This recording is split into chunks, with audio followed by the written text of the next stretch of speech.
అటు చైనా ఇటు పాకిస్తాన్ను ఏకకాలంలో కడిగిపారేసింది భారత భూభాగాలైన జమ్మూ కాశ్మీర్, లదాఖ్ విషయాల్లో ఆ రెండు దేశాల అతిచోక్యంపై తీవ్రంగా విరుచుకుపడింది. భారత సార్వభౌమత్వాన్ని, ప్రాంతీయ సమగ్రతను దెబ్బతీసేలా ఉన్న చైనా పాకిస్తాన్ ఎకనామిక్ కారిడార్ ప్రాజెక్టును కూడా న్యూఢిల్లీ తీవ్రంగా వ్యతిరేకించింది.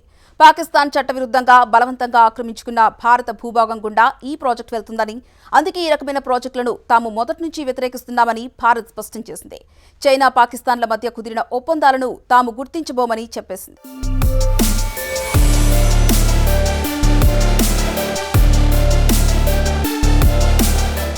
చైనా పాకిస్తాన్ల మధ్య దౌత్య సంబంధాలు ఏర్పడి 75 సంవత్సరాలు పూర్తవుతున్నాయి.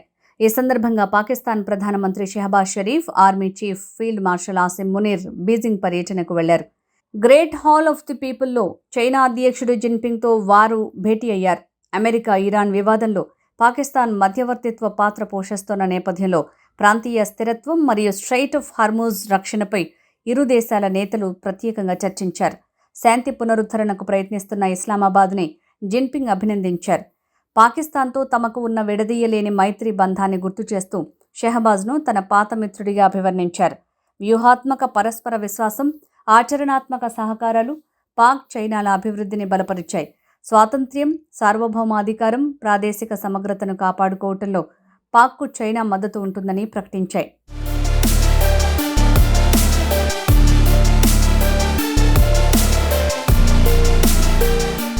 ఈ చర్చల్లో షీ జిన్పింగ్ మాట్లాడుతూ అంతర్జాతీయ పరిస్థితులు ఎలా ఉన్నా పాకిస్తాన్తో చైనాకు ఉన్న విడదీయరాని సంప్రదాయ స్నేహం ఎప్పటికీ కొనసాగుతుందని స్పష్టం చేశారు.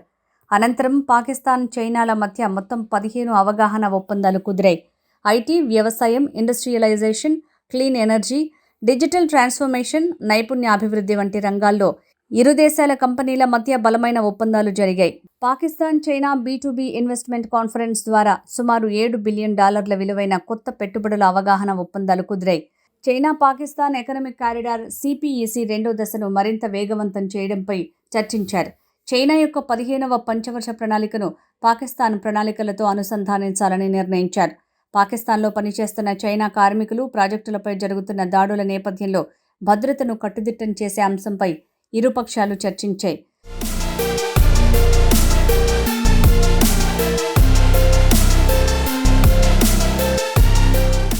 ఇంతవరకు బాగానే ఉన్న చైనా పాకిస్తాన్ ఎకనామిక్ కారిడార్ విషయంలో తీసుకున్న నిర్ణయాలపై భారత్ తీవ్ర ఆగ్రహం వ్యక్తం చేసింది. ఇద్దరు నాయకులు ఉమ్మడి ప్రకటనలో జమ్మూ కాశ్మీర్ ప్రస్తావనను తీసుకురావటమే ఇందుకు కారణం.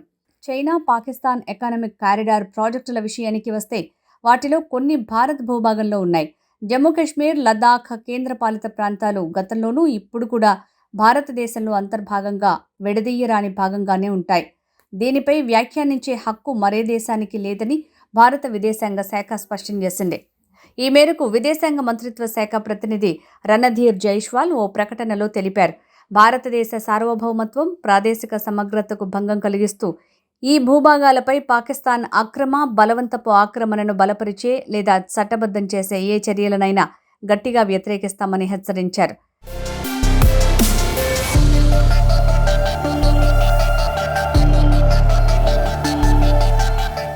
చైనా పాకిస్తాన్ ఎకనామిక్ కారిడార్ అనేది చైనా బెల్ట్ అండ్ రోడ్ ఇనిషియేటివ్లో భాగమైన ఒక ప్రతిష్టాత్మకమైన ప్రాజెక్ట్. ఇది పాకిస్తాన్లోని గ్వాదర్ ఓడరేవును చైనాలోని జిన్జియాంగ్ ప్రావిన్స్తో కలుపుతూ 3000 కిలోమీటర్ల రోడ్లు, రైల్వేల ఇంధన ప్రాజెక్టుల నెట్వర్క్.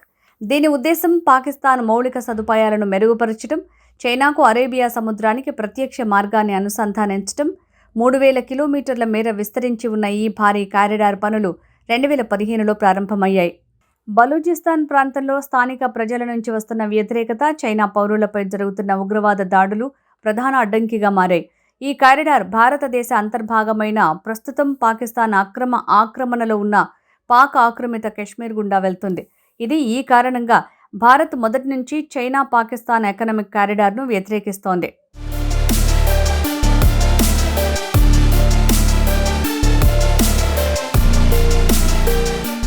చైనా పాకిస్తాన్ల మధ్య సరిహద్దు జలవనరుల సహకారం అనే ప్రస్తావనపై భారత్ ఆగ్రహం వ్యక్తం చేసింది.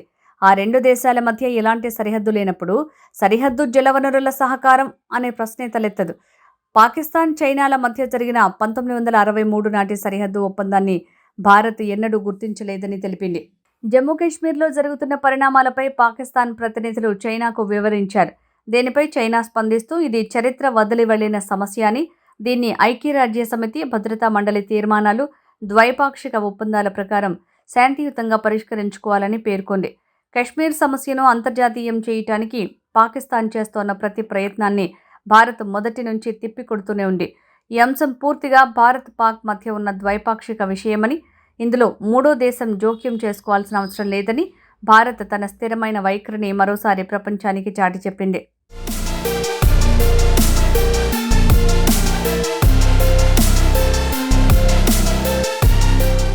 మరోవైపు సింధు జలాల ఒప్పందాన్ని భారత్ గౌరవించారని పాకిస్తాన్ కోరింది. తజికిస్తాన్ రాజధాని దుషాన్బేలో జరిగిన అంతర్జాతీయ జల సదస్సులో పాకిస్తాన్ వాతావరణ, పర్యావరణ సమన్వయ శాఖ మంత్రి డాక్టర్ ముసాదిక్ మాలిక్ మాట్లాడుతూ ఉమ్మడి జలవనరులను రాజకీయం చేయడానికి భారత్ ప్రయత్నిస్తోందని ఆరోపించారు. సరిహద్దు నదులను ప్రభావితం చేసే ఏకపక్ష చర్యలు జల భద్రత, ఆహార ఉత్పత్తి, వాతావరణ స్థితిస్థాపకతకు సంబంధించిన తీవ్రమైన ప్రపంచ సవాళ్లను సృష్టించగలవని అన్నారు. గతేడాది ఏప్రిల్ 22న పహల్గామ్ ఉగ్రదాడి జరిగిన మరుసటి రోజే 1960 నాటి సింధు జలాల ఒప్పందాన్ని నిలిపివేయడంతో సహా పాకిస్తాన్పై భారత్ పలు ప్రతీకార చర్యలు తీసుకుంది. అయితే ఈ ఒప్పందాన్ని భారత్ నిలిపివేయటాన్ని పాకిస్తాన్ తిరస్కరించింది. ఈ ఒప్పందం ప్రకారం పాకిస్తాన్కు చెందిన నీటి ప్రవాహాన్ని ఆపే ఏ చర్యలనైనా యుద్ధ చర్యగా పరిగణిస్తామని పేర్కొంది.